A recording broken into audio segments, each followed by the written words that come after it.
የጠንካራ ሴት ዋነኛ መገለጫዋ ራሱ የሆነ ሙስተቅልም ሆና ነው ራሷን የቻለች መሆኗ ነው ራስን መቻል ደግሞ በገንዘብ ብቻ አይደለም hatta በሐሳብ በአስተሳሰብ ደረጃ በውሳኔ ደረጃ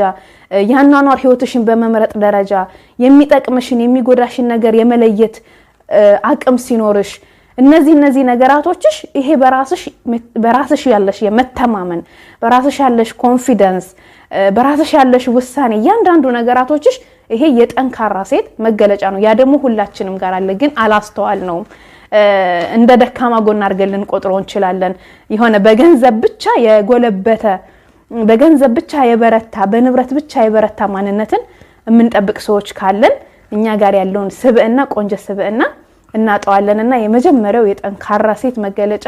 ራስን መቻል ነው እናንተ ደግሞ ራሳችሁን የቻላችሁ ስለሆናችሁ ወደሚቀጥለው ሲፋት ሄዳላችሁ ማለት ነው ተስማማን ሀባይቢ